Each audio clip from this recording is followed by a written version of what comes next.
अकबर बीरबल की कहानी। कौन है असली माँ। एक बार बादशाह अकबर के दरबार में बहुत अजीब मुकदमा आया जिसमें सभी को सोचने पर मजबूर कर दिया। हुआ यूं कि बादशाह अकबर ने दरबार में दो महिलाएं रोती हुई पहुंची। उनके साथ लगभग 2 या 3 साल का सुंदर सा बच्चा भी था। दोनों महिलाएं लगातार रो रही थीं और साथ ही दबा कर रही थी कि बच्चा उनका है। अब समस्या ये थी कि दोनों शहर के बाहर रहती थी, जिसके कारण उन्हें कोई जानता नहीं था। इसलिए यह बताना मुश्किल था कि नन्हे से बच्चे की असली माँ कौन है। अब अकबर बादशाह ने सामने मुसीबत आ गई कि न्याय कैसे करें और बच्चा किसको दें। इस बारे में उन्हें एक करके सभी दरबारियों से राय ली, लेकिन कोई भी इस गुत्थी को नहीं सुलझा सका। और तभी बीरबल दरबार में पहुंच गए। बीरबल को देखकर अकबर बादशाह की आंखों में मानो चमक आ गई। बीरबल के आते ही अकबर ने इस समस्या के बारे में उन्हें बताया। अकबर ने बीरबल से कहा कि अब तुम ही इस समस्या का समाधान करो। बीरबल कुछ सोचते रहे और फिर जल्लाद को बुलाने के लिए कहा।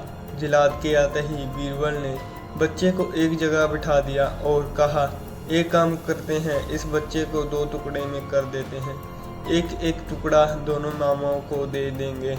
अगर इन दोनों महिलाओं में से किसी एक को यह मंजूर नहीं है तो जल्लाद उस महिलाओं को 2 टुकड़े कर देगा।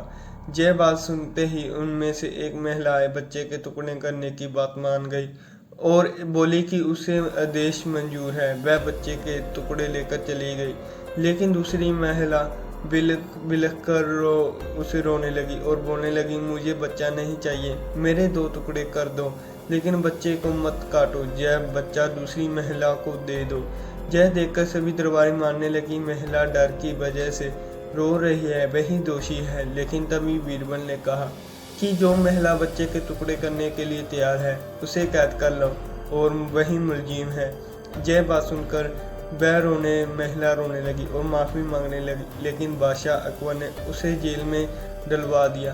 बाद में अकबर ने बीरबल से पूछा, तुमने कैसे पता किया कि असली माँ कौन है। तब बीरबल ने मुस्कुराते हुए कहा, महाराज, माँ सारी मुसीबतों को अपने सिर पर ले लेती हैं, लेकिन बच्चे पर आँच भी नहीं आने देती। और यही हुआ। इससे पता चल गया कि असली माँ वह है जो खुद के टुकड़े करवाने के लिए तैयार है, लेकिन बच्चे के नहीं। बीरबल की बात सुनकर अकबर एक बार फिर बीरबल की बुद्धि के कायल हो गए। कहानी से सीख, हमें कभी भी किसी दूसरे के चीज़ पर अपना हक नहीं जताना चाहिए।